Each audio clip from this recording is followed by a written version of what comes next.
So ayun nga guys, may nabalitaan akong fried chicken street food na nasikat sa may Balaya, Batangas. Ako'y nanggaling pang Nasugba ay ating tingnan at puntahan kung saan man iyong partidoan.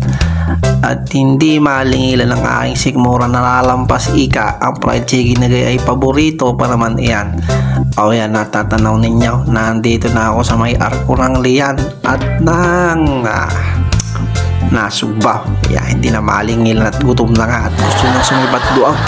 So tamang biyahe lang tayo diyan paparoon. Ari ngayon nandini na kita sa may tulay pasapit ng Palikaw. Tanawah ang ganda ng langit, pero ante ang ko'y sumusulak na diya mga ganyang oras. Ay tignan kukulba pa na kaunti. Ayan na, nariyan na nga tayo ngayon. Ay sabi daw nila ang fried chicken daw doon makrispe. Wow! At masarap daw ang gravy, pati ang java rice. Kaya gusto kong lingilan at matikman kung tunay ganga naman yan. So din yung parting ay nasa tuwi na ako. Kaya kita niya. Hindi nyo kita, ang bilis lang. Sabi sa inyo ay bagal natin ng konti. Ayan, kita nyo yan. Silomo, tuwe, proper Balayan. Ay siya, makinig muna ng konting music at mamay taro-naro na ari na labagay.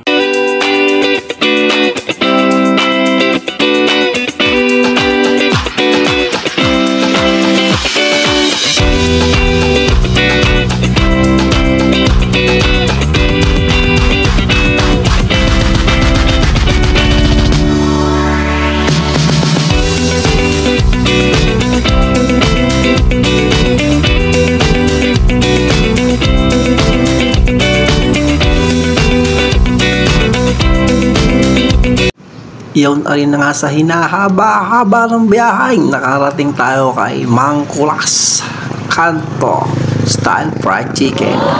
Di nila ang sa kanto-kanto lang. Ay mamaya ko na nasabihin. Ay baka hindi tapusin ang video sa panonood.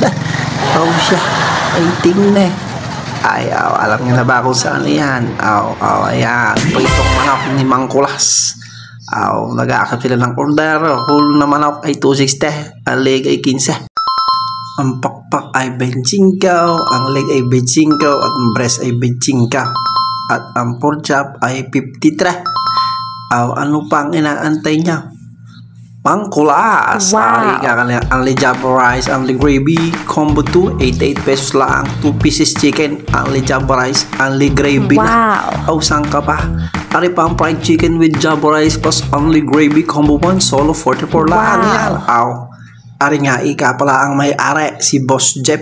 Niluntok na ng niluntok ang kanyang fried chicken ay niluto na ng inam. Ay tingnan naman, ay kung sumulak naman ay inam.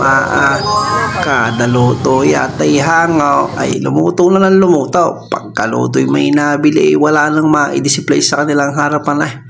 Ay ari lang naman sa kanila ay ang kanilang ingredients ay hindi lang ang basta rin meron ho daw yan 9 spices, 9 na iba't ibang klaseng sile. Joke lang, wag out. Ayun ay kanilang sikretong malatindihang malupay. Kita nyo naman, inam naman ang sulok at pagka-brown ng pagka-crispy. Ay niluluto pala, parang gusto lang dautin sa kawala. Ay tingin naman, ayan ang kanilang crispy balat. Ay sadya namang inam pagkasarap.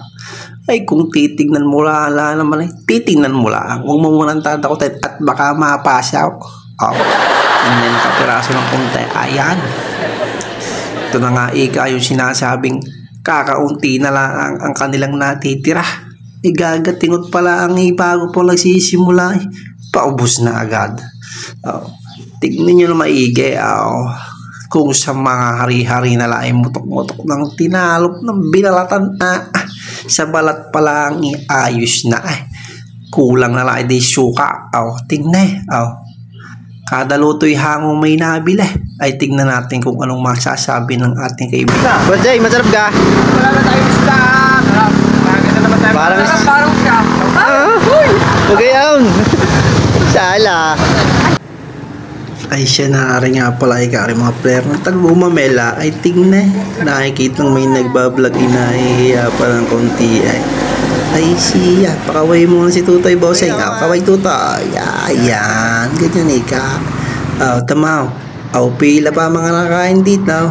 Simple lang naman. Kung sa pagkain lang, din ang dining ay minimalist. 1, 2, 3 to 5 person only. Ito nga pala ang kanilang combo 2 pieces with rice. Ayan, pinakikita ko. At ito naman ang kanilang 1 pieces combo number 1, chicken with rice. Wala pang gravy yan. Lagyan natin. Ayan na, kita niya. Ay matapos yan, ako naman ang babakbak. So, arin nga, ako na ang chichicha ay matitikman na nga aring 1 pieces chicken aray. Ay tignan nyo naman, ay sauce. Ay unang subo, ay siya nakama.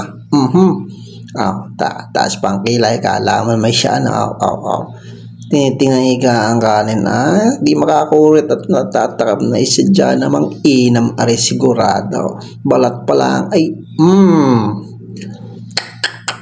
kainamang syrup naman. Ang taba-taba ng balat nila. Sadyang malasa, balat pala ang So ayun nga, i-explain ko sa inyo ang kanilang fried chicken area.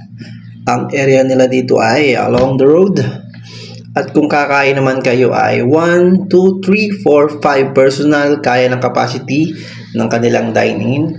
Gusto nyo ng puro take-out only. Ngayon, ang kanilang combo 1 at combo 2 ay nakabase sa ating mga tricycle driver para yung kanilang mga bibilin ay mga mura lang.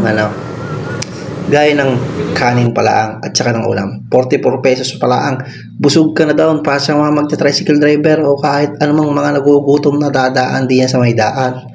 Ay kahit ako nga na makikita mo yung pandalas na isaglit nga lang, wala pa sigurong 3 minuto nung binabakabaka kong pagkain paubos na agad.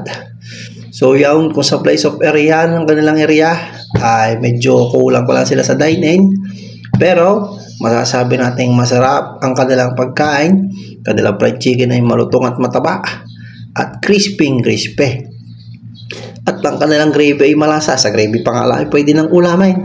Kung kayo may kanin, manghingi na lang kayo doon ng gravy. Sa alayatan kaya. Nako nga. Wow, sarap. Bagong hango, bagong luto, crispy.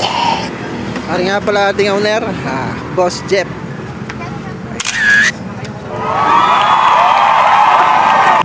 Ito pa nga po pala kanilang menu, fried rice with java and gravy, 44 pesos.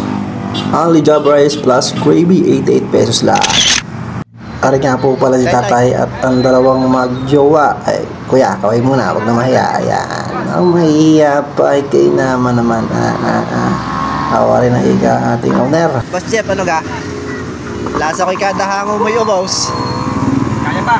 Kakunti na agad ang stop. Anong oras pa lang? Mag-alauna. 12:40. Anong oras nagsimula? 11:30.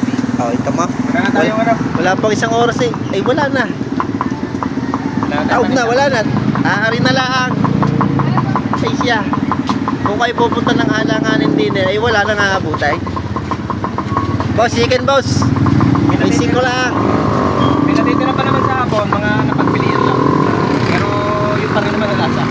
Pero maganda yung napipili talaga, Malalaki. Ayan na ikahinako ng yung fried chicken skin. Yaw naman. Yan si kuya kanina may pagbalik pa yan. Kuya, musta kayo dyan? Kita nyo nga yan. Alam nyo kung saan yan? Hindi pa na. Siguro kung gusto yung alamin, kakapiraso na. Patapos na ang video ay tapusin nyo na. Ori nga pala yan ang last trip nila. Kakaunti na paubos na. Yan na lang ang huling tinda ng Mangkulas Fried Chicken Kanto Style. So, ang lugar pong ito ay dito lang located sa Barangay Gumamela. Papasok lamang lang yan ang bayan ng Balayan. Dito lang yan sa may pinagduktungan ng Sangandaan at Gumamela. Maraming salamat po sa panunod ng video. Thank you. Goodbye.